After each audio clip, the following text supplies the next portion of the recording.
The front hall of Ashford Park was not designed for hesitation. It was designed for arrival, for the sweep of candlelight across marble floors, worn smooth by a century of certain feet, for the clap of a footman's heels announcing someone who mattered. At 5:30 in the morning, with the candles long since guttered and a thin gray light pressing against the fanlight above the door, Rosalind Hartley stood in the middle of that hall, with a single worn traveling case at her feet and her cloak already fastened at the throat. And she looked very much like a woman who had made up her mind. She had not heard him come down the stairs. She would learn, later, that he had not slept either. What she knew, in that particular cold and silent moment, was that she had 12 miles between herself and the coaching inn at Harwick Cross, that the nearest postchaise departed at 7:15, and that the house behind her held nothing she was entitled to remain for. That was the sum of her arithmetic at 5:30 in the morning, and she found it, on the whole, adequate. She reached for the handle of her case. His voice stopped her before her fingers closed on the leather. "Miss Hartley." The name landed in the empty hall like something placed deliberately on a table. Not called across a room, not announced. Set down. She turned. Edmund Vane, the Duke of Ashford, stood at the foot of the main staircase in his shirt sleeves, his coat slung over one arm, his dark hair carrying the evidence of a night spent upright in a chair rather than horizontal in a bed. He was watching her with an expression that was not, as she had expected, the particular blank courtesy he wore in company. It was something else entirely. Something that had no social occasion assigned to it. Behind him, at the head of the corridor that led from the kitchens, Nan stood in her apron, a candle in her hand, perfectly still, watching.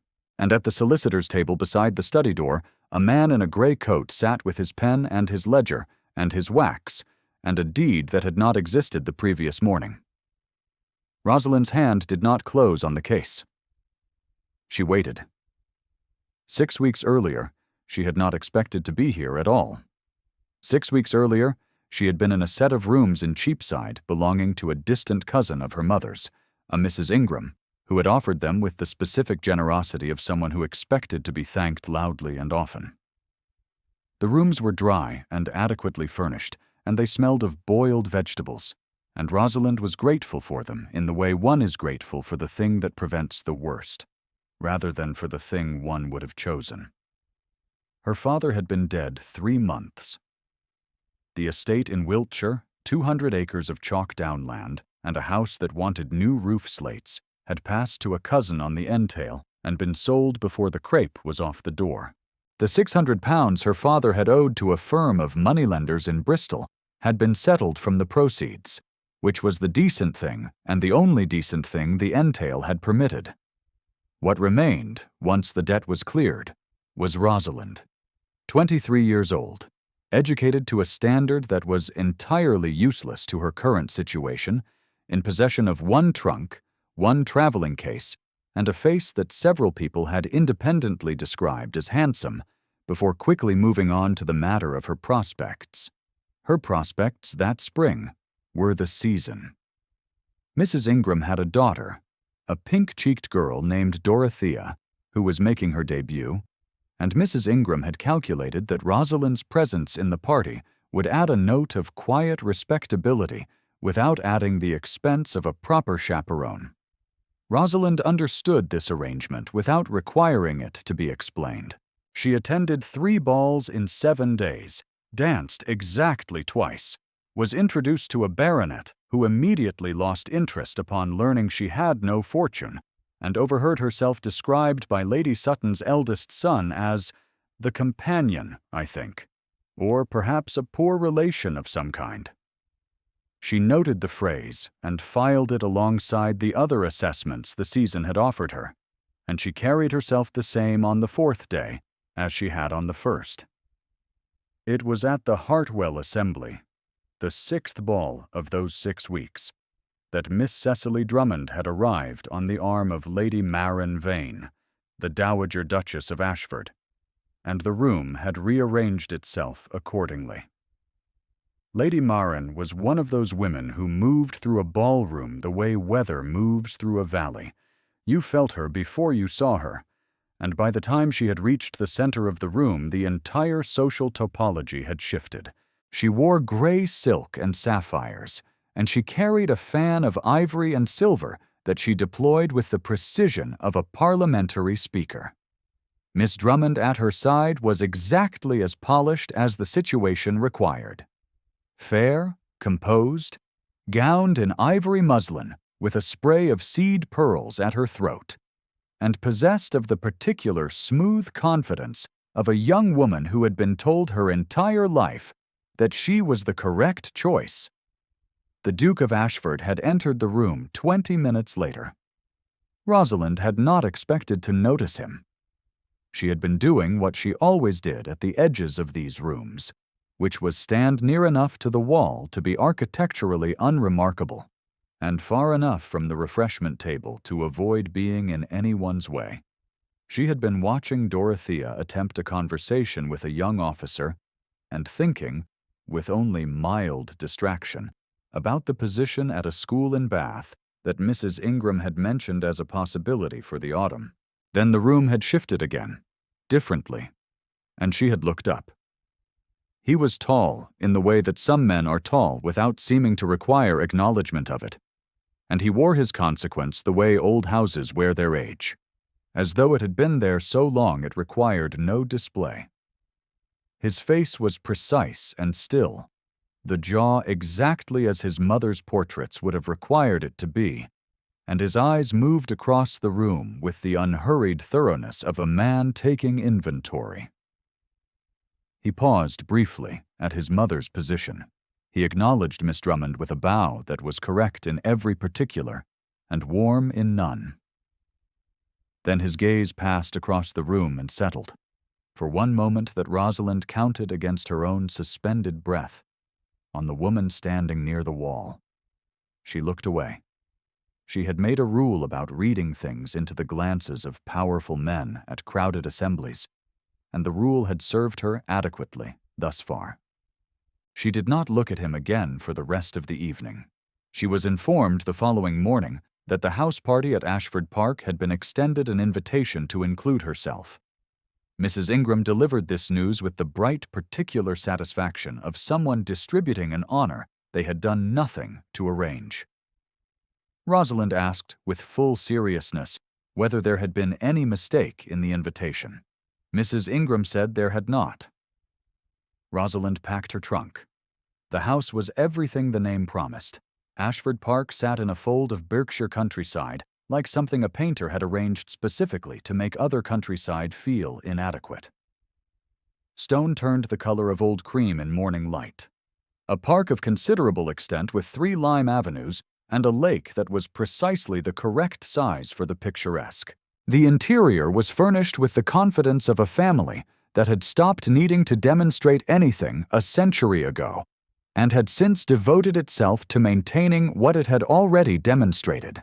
Lady Maren received them in the yellow drawing room on the afternoon of arrival. She greeted each guest with a smile calibrated to their precise social weight, and when she came to Rosalind, she allowed the smile to settle into something almost kind. "Miss Hartley," she said, "how kind of you to come. We could not leave you quite alone in London for the week, could we?" It was framed as generosity and heard as assessment, and Rosalind received it with a curtsy and a composed, "You are very good, Lady Maren," and did not allow her face to register the specific temperature of the word alone. The Duke was not present for the arrivals. Rosalind did not inquire after him. The house party numbered 14 guests across 4 days, excluding the family. There were 2 younger sons of an earl from Oxfordshire, a baronet's wife and her daughter, a general on half-pay who had known Edmund's father, and Miss Drummond with her own mother, a Mrs. Drummond who wore becoming silk, and deferred to Lady Maren on every question with the fluency of long practice. Rosalind observed all of this from the position that had been prepared for her, which was to say, no particular position at all. The Duke appeared at dinner the first evening. He seated himself at the head of the long table with the quiet competence of a man who had occupied that chair since he was 22 and had long since ceased to perform the act of taking it. He spoke to the general on his right about the condition of the roads north of Oxford. He spoke to Mrs. Drummond on the matter of her journey from Suffolk. His gaze moved down the table with the same inventory quality she had observed at the ball, and when it reached the middle of the table where Rosalind was placed between the baronet's wife and one of the Oxfordshire second sons, it paused for a fraction of time too brief to have meaning, and moved on. She noted it. She noted it and deliberately set it aside with all the other things she was noting and setting aside, and she addressed herself to the turbot. The second evening's dinner was when Lady Marin made her move. Rosalind was waiting in the corridor outside the dining room with the other guests when the butler came to her with a quiet word. There had been, he said, with the pained courtesy of a man executing an instruction he had not written, a small adjustment to the seating arrangement. Miss Hartley would find her place at the far end of the room. The far end, where the two footmen stood at their stations, where the under-butler managed the service traffic, and where Nan, the kitchen maid who had been added to the table staff for the occasion, was sitting on the very last chair of the household arrangement with a confused expression and a Sunday dress that did not quite fit her. Rosalind understood the map immediately.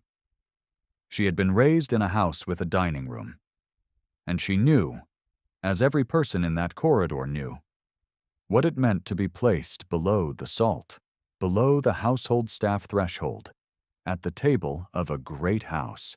She stood in the doorway for exactly the time it took her to breathe and make her decision, and then she walked the full length of the room without hurrying, in the silence of 30 witnesses who were too polite to say anything and too curious to look away. And she sat down next to Nan with the composure of a woman taking her preferred chair at her own table. "Miss Hartley," Lady Marin said, from her position at the table's center, loud enough to carry, "I do hope you find the arrangement comfortable." A pause, measured and exact. "We keep things quite informal here, you understand?" The label was plain, and the delivery was polished, and every person in the room received the message that had been composed for them. Nan looked at Rosalind with the wide, uncertain eyes of someone waiting to be told what to feel. Rosalind set her napkin across her lap, turned to the girl, and asked, at a perfectly ordinary conversational volume, whether she had ever been to the Lake District. Nan had not. They talked about it for the better part of the first remove. At the far end of the table, in a direction Rosalind did not look, Edmund Vane set his wine-glass down an inch harder than the occasion required. Rosalind did not see this. The Oxfordshire second son, who was seated close enough to observe it, filed it away with mild interest, and said nothing. Rosalind left the table when the ladies withdrew, and she did not go to the drawing room. She went upstairs, changed into her more practical dress, and was in the process of confirming to herself that she was entirely composed and had sustained no injury worth naming when she heard the sound. It was a child's cough, thin and persistent, coming from somewhere along the corridor to the left of the secondary staircase, in the part of the house that the footman had identified as the old nursery wing when she had asked about the geography of the upper floors that morning. Rosalind stood in the corridor and listened. The cough sounded again, and then again. And then there was the specific quality of silence that follows a child who has stopped expecting anyone to come. She went toward it. The nursery door was ajar. Inside, in a narrow bed against the wall, was a boy of perhaps 4 years, red-cheeked and restless, with a blanket kicked entirely off and a half-drunk cup of barley water on the table beside him that had gone cold. There was no nurse. There was no candle. The fire in the small grate had burned low enough to be almost nothing, and the room held the particular chill of a space that has been insufficiently attended. Rosalind crossed to the fire first.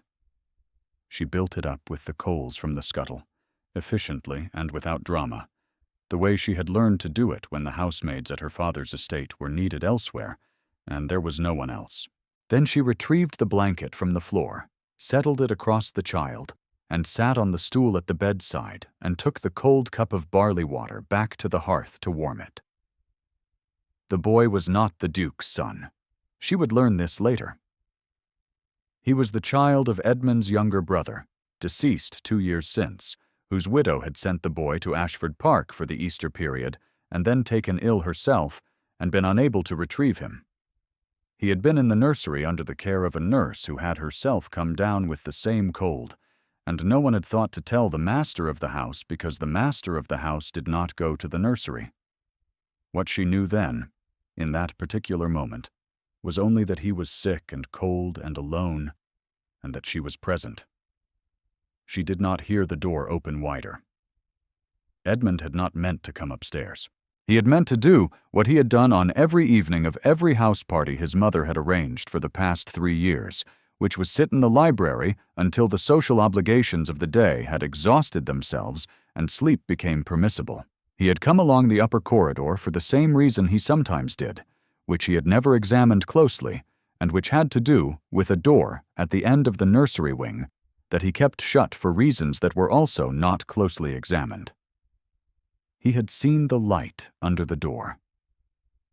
He stood in the doorway now and watched a woman he had been told was a provincial nobody of no consequence rebuild his nephew's fire, warm the boy's cup between her palms, and settle the child back against his pillow with a quiet matter-of-fact competence that had nothing in it of performance.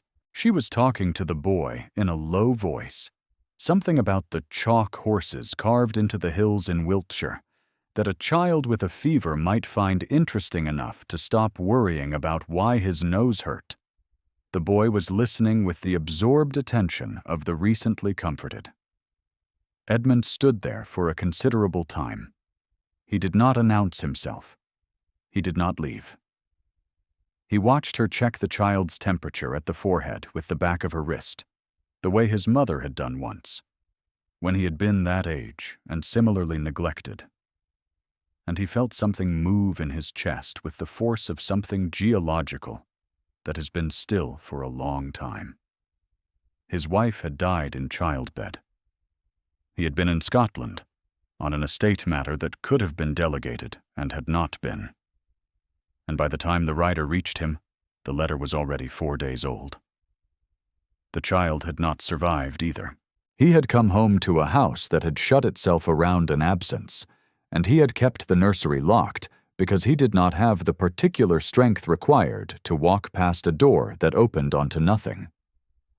He had arranged the house party because his mother had requested it, and because refusing required energy he had not possessed.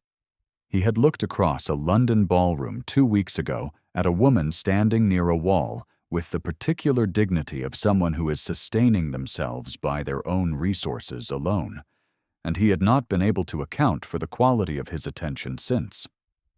He was accounting for it now. He stepped back from the doorway without making a sound. He went to find the nurse's replacement. If you have found this story worth your evening, a comment or a like goes a long way toward bringing more of these to you. Now stay with Rosalind. She has not been chosen yet. Nan came upstairs at 10:30, having been told by the housekeeper, who had been told by someone she would not specify, that Miss Hartley was in the nursery and required relief. She arrived to find the child asleep, the fire adequately stoked, and Rosalind sitting with her hands in her lap and an expression of collected calm that Nan, who was 17 and observant in the way of young women who have spent their lives watching better-placed people, found extremely interesting. "He sent me," Nan said, because she was not skilled at withholding. "Who did?" Rosalind said, not precisely a question. "The Duke, miss." Nan sat down in the other chair with the ease of someone not yet trained out of it. "He came to Mrs. Ellis himself. Not a footman? Himself. Rosalind looked at the sleeping child and did not allow herself to draw any conclusions. She thanked Nan, straightened the blanket a final time, and went to her room. She lay awake for longer than she had intended. The following 2 days were not comfortable days. Lady Marin had made her assessment of Rosalind's rank once, publicly, and she was a woman who did not need to repeat herself. The assessment had been heard, and it would do its work in the social air of the house without further direction. Miss Drummond was, throughout this period, entirely gracious, which was a particular kind of difficult to bear, because gracious is the one thing you cannot respond to with any visible resistance. She played the pianoforte beautifully after dinner. She engaged Edmund in conversation about his estate's timber management with an attentiveness that was either genuine or so well prepared as to be functionally identical. She deferred to Lady Marin with the smooth inevitability of a woman who had long since decided the path of least resistance and the path of greatest advantage were the same road. Edmund was, during those days, at a controlled distance from Rosalind that she read as disinterest, and that was costing him a specific kind of effort she could not have observed from where she stood. He asked her, once, whether the boy in the nursery was recovering. She said yes, that the cold had broken, that he had eaten a full breakfast that morning. Edmund said, "Good," and held her gaze a count longer than necessary, and then excused himself. That was the Tuesday. On the Wednesday afternoon, Lady Marin gathered the house party in the drawing room, and in the presence of 14 guests and 3 house servants, including Nan, who had been fetching more coal and had not managed to exit in time, announced that she was delighted to share the happy news that her son, Edmund, Duke of Ashford, had arrived at an understanding with Miss Cecily Drummond, and that she anticipated a formal announcement in the London papers within the fortnight. Miss Drummond accepted the assembled congratulations with a smile that was, Rosalind observed with her accustomed precise attention, not entirely unclouded. Edmund was not in the room. Rosalind was seated on a small chair near the window, and she received the news the way she had received the news of her father's death, and the news of the entail, and the news of the £600, and every other news that the past year had delivered to her, which was with a stillness in the chest that was not peace, but was the thing you wear over pain when there are people watching. She did not look at the window. She looked at her hands, which were steady, and she noted this and was grateful for it. That evening she wrote a letter to Mrs. Ingram in Cheapside, asking whether the school in Bath had confirmed its need for a teacher of French and drawing. She sealed it and placed it on the hall table for the Morning Post.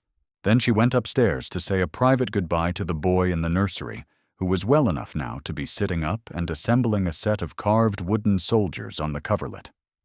She stayed for half an hour.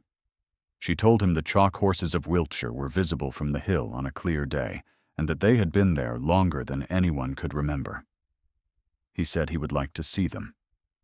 She said she hoped he would. She went back to her room and began to pack.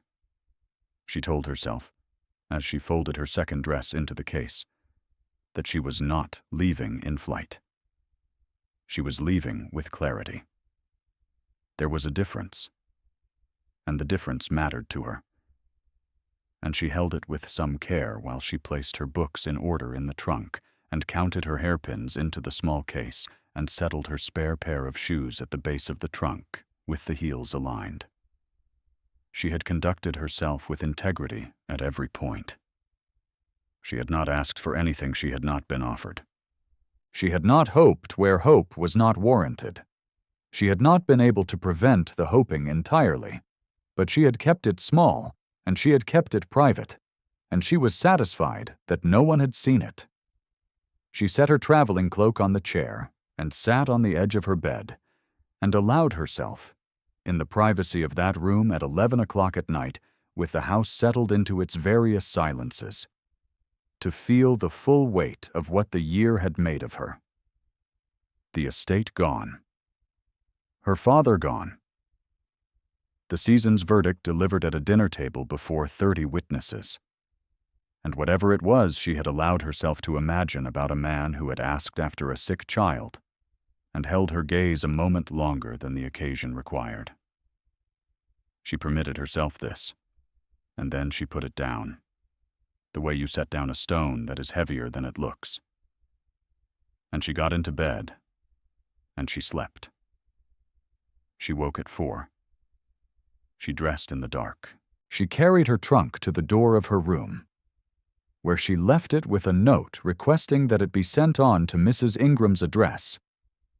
And she picked up her traveling case and her cloak, and she went downstairs. The hall was empty and gray and cold, and she stood in it for a moment with the simple satisfaction of a decision already made, of 12 miles between herself and the coaching inn, of a future that was clear if narrow. She reached for her case. "Miss Hartley." She turned. He was at the foot of the stairs in his shirt sleeves, coat over one arm, with the look of a man who had been sitting awake since midnight, working up to something he did not know how to begin. His face in the gray early light was stripped of the inventory quality, of the controlled social distance, of everything she had been reading as indifference for the past 4 days. He looked, she thought, very much like a man at the edge of something. Behind him, Nan stood in the kitchen corridor with a candle. Nan was supposed to be laying the breakfast fires and had instead stopped entirely. The butler, Gretham, appeared at the top of the service stairs and took in the scene and descended the last 3 steps very quietly and stood against the wall in the way of a man who has been managing consequential events in this house for 30 years and knows when to be furniture. At the table beside the study door, a man in a gray coat with a leather case open before him raised his head. Mr. Tobias Price, solicitor to the Ashford estate these past 12 years, had received a message at 2:30 in the morning requesting his presence by 5, and he had come, because you came when the Duke of Ashford sent at 2:30 in the morning. He had been preparing documents for the past hour. He set his pen down. Rosalind looked at Edmund. Edmund looked at Rosalind. "You were going to leave," he said. It was not a question. "The post-chaise departs Harwick Cross at 7:15, she said. "I have 12 miles, and the better part of 2 hours. It is entirely manageable. I am aware of the schedule at Harwick Cross." Something moved across his face, brief and controlled. "I have been aware of it since 3 o'clock this morning, when I found your note in Gretham's post tray." She had not known he would find it. She steadied herself against the knowledge that he had looked for it, or at least, that it had come to his hand. "Miss Hartley." He crossed the hall. Not in haste, not in the long 3 strides she might have expected, but with a deliberateness that gave every step the weight of intention. He stopped 2 feet from her, which was the correct distance for a conversation and the wrong distance for indifference. "I owe you an accounting. You owe me nothing," she said. The honesty of it surprised even her. "I owe you a correction." His voice was level and certain, the tone of a man who has been awake all night deciding the exact words and is now delivering them with no intention of revision. "My mother seated you at the servants' table. I was not in the room, and when I was told of it that evening I handled it in the manner of a man who has spent too long allowing his household to be managed by someone whose management has ceased to serve the house." He paused. "That was a failure. Mine. Lady Marin was within her authority as hostess," Rosalind said, "because it was true, and because she was not willing to be defended by someone who was about to marry someone else." "She was not," he said. "And she knew it, and every person at that table knew it. He reached into the interior pocket of the coat across his arm and removed a folded paper. I sent for Price last night. He has drawn up a deed of settlement. It places Ashford Park in your name as a secured interest, effective upon a marriage that I am this morning in the position of asking you to consider. The hall was extremely quiet. Nan, against the kitchen corridor wall, had pressed her free hand to her mouth. Rosalind looked at the paper. She looked at Edmund's face. She said, "The announcement was made yesterday. Before the whole house." "The announcement was made by my mother," he said, "before I had given my consent to it. Miss Drummond is aware of this. We spoke last evening." Something in his expression shifted, precise and self-correcting. "She has been placed in an unjust position, and I intend to remedy it. But I want to be clear about what I'm asking of you." He put the folded paper into her hand. She looked down at it. The paper was thick and official, Price's seal already dry at the corner, and her name was written at the top in a hand she recognized as Edmund's own, not the solicitor's. "You came to this house," he said, "as someone my mother intended to make an example of. You were placed below the salt before 30 witnesses. You spent that same evening in the nursery with a sick child you had no obligation to, in a room I had kept locked for 3 years because I did not have the courage to open it, and you opened it without being asked, and without knowing what it cost me, and without requiring anything in return." His voice had not raised. It had, if anything, gone quieter, which was a more consequential direction. "I have not been able to account for you since the first evening I saw you at an assembly in London, standing near a wall, as though you were waiting for something you were not certain would come." "I was not waiting for anything," she said. "I know," he said. "That is the part I have not been able to put down." She was holding the deed of settlement in her hand, and the hall was lighter by slow degrees, and behind her, the door of Ashford Park still stood unopened, 12 miles between it and Harwick Cross, and she had made a decision she was now revising with the full knowledge that revision was a kind of courage she had not expected to require this morning. She said, "There are things you should know about me. My father left £600 in debt and an entailed estate that was sold before the mourning was done, and my only prospects this season were a school in Bath, teaching French to other people's daughters." "I know about the debt," he said. "Price looked into the particulars in November. The estate sale cleared it in full." She absorbed this. "You looked into my circumstances in November." "I asked one question," he said, with the precision of a man who has drawn a clear line. "And I was given an answer I did not need to use further at that time." She held the paper. Outside, through the fanlight above the door, the sky had moved from gray to a thin pale blue, and somewhere in the park a bird had begun with the particular insistence of early morning. She thought about her father's chalk downlands, and the way the light came through the library windows in the afternoon, and the worn traveling case at her feet, and the school in Bath, and the particular smell of a room in Cheapside, with boiled vegetables and adequate furniture. And she thought about a boy with carved wooden soldiers on his coverlet, and a nursery door that had been locked for 3 years against a grief too heavy to pass. She looked at Edmund. "The door," she said. "The nursery door." He knew what she meant. She saw him know it. "I went in last night," he said, "after I found your note." A pause, exact and honest. The fire was still warm. She had banked it carefully before she left, out of habit.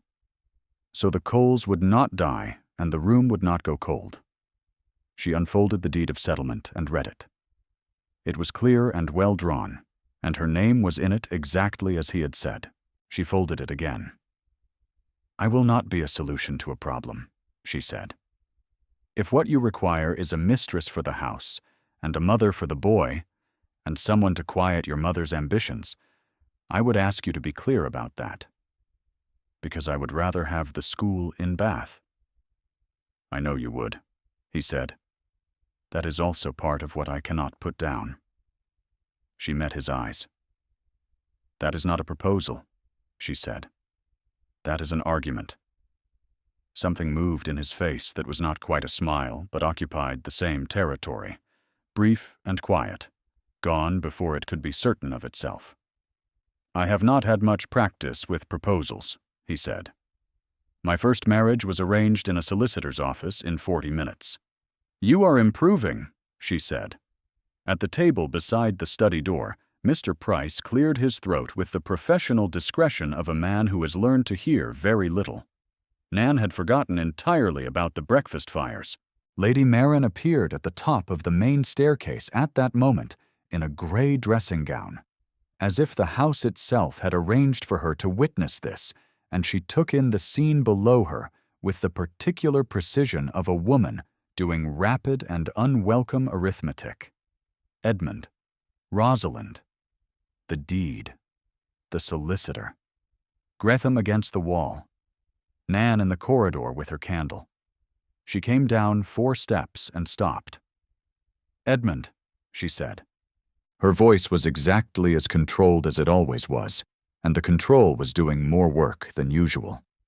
Good morning, Mother, he said, without looking away from Rosalind. The announcement was made to the house, Lady Marin said. Miss Drummond's mother is a guest under this roof. The papers will carry it within the week. The papers will carry a correction, he said. I have already written it. A silence in which Lady Marin recalibrated. This woman has nothing, she said, and the phrasing was not elegant, and she would know that, and she said it anyway. No family, no fortune, no position. She sat at the servants' table, Edmund. You placed her there, he said. She placed her hand on the banister. I placed her where her situation placed her.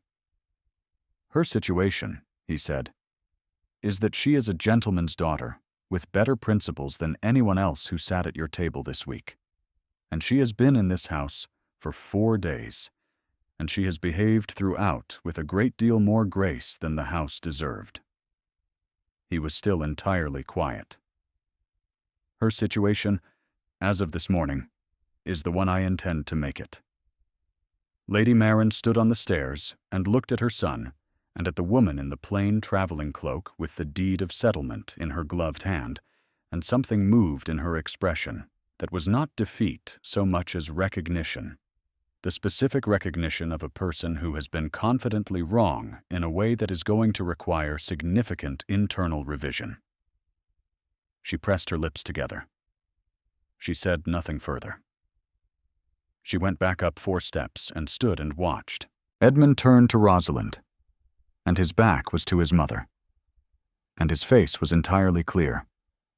Stay, he said. Not as a solution, not as a convenience, and not as an answer to my mother's arrangements. He let the words settle. Stay because you should have been welcome here from the first day, and because I would like the opportunity to offer you the welcome the house failed to give you, and because I have not been able to put you down, and I have stopped pretending I intended to. Rosalind stood in the hall of Ashford Park with the pale blue morning coming through the fanlight and 12 miles to Harwick Cross and a deed of settlement in her hand, and she thought about the value of a decision made in full knowledge. And she looked at a man who had said plainly what he meant, and waited without demanding, and she set her traveling case back on the floor. I will require, she said, that you do not allow your mother to conduct the seating arrangements for a period of not less than 1 year. Done, he said, without negotiation. And the nursery, she said, should have a proper nurse before the week is out. I have already spoken to Mrs. Ellis. Then, she said, I will stay. Nan made a sound in the kitchen corridor that she immediately suppressed. Gretham maintained the wall with a distinction that would be discussed in the servants' hall for some time. Mr. Price took up his pen and made the final notation in the ledger, with the equanimity of a man who has witnessed 30 years of the Ashford Estates transactions and regards this one as among the more satisfactory. Miss Drummond came downstairs at 7 o'clock and was informed by Edmund himself, in a conversation conducted with privacy and honesty, that the arrangement his mother had announced was not one he was able to honor. She received this with the carefully composed expression of a woman who had, if she was truthful, understood since the evening of the servants' table seating that she was not the one he was watching. She thanked him for his directness, which was genuine, and she left Ashford Park that morning with her mother, and with her reputation entirely intact, and her situation, on reflection, not materially worse than it had been before the announcement, as Lady Marin's preferred candidate was still Lady Marin's preferred candidate, and Lady Marin's influence in the county was not a small thing. The formal engagement notice appeared in the papers 10 days later. It was brief and correctly worded, and contained no evidence of the morning in the front hall, which suited everyone who had been present, and suited in particular Rosalind, who was not interested in a story about her own dramatic rescue, and was interested instead in the house, which was large and cold in the upper corridors and needed a good deal of attention, and the boy, whose name was James, and who had a preference for chalk horses and carved soldiers, and had taken to following Rosalind through the library in the afternoons with the trusting persistence of a child who has identified a reliable warmth. The wedding was in July, in the small church at the edge of the park, with the limes in full leaf and the light coming green and gold through the windows. Mrs. Ingram attended and was gratified. The general on half-pay wept at the blessing, which no one mentioned. Nan stood in the church porch in the good dress that had been made for her specifically, and watched the whole proceeding with proprietary satisfaction. Lady Marin was present, in good gray silk and reduced authority, and she sat in the family pew and held her position with the dignity of a woman who has been publicly corrected by someone whose right to correct her she has been forced to acknowledge, and she did not say a word against anything, which was a form of grace she had perhaps not known she possessed until she was required to deploy it. By the winter, Ashford Park had learned a different temperature. The fires were kept up in the upper corridors. The nursery, which had stood locked for 3 years, was open now and warm, and smelled of candle wax and toast and a child's boots drying near the grate.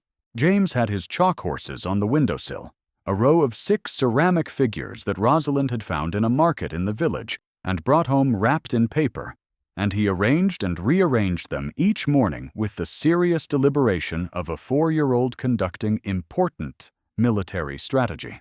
One evening near Christmas, with snow coming down in the park and the library fire burning well, Edmund sat in the chair by the window and watched Rosalind at the desk with a letter and a lamp, and he had the particular sense that he had been in the habit of sitting in this chair for years, waiting for something he could not have named, and that the room had been quietly rearranging itself around her presence since July, and was now arrived at the arrangement it had always been intended to hold. She looked up and found him watching. "You are doing it again," she said. "I am," he said without apology. She returned to her letter, and the snow came down through the dark outside the window, and in the corridor above them, a child slept in a room whose door stood open, and the fire held. If Rosalind's story moved you tonight, leave a word below about your favorite moment. Stories like this one exist because you stay until the last line and because you return for the next. Thank you for being here.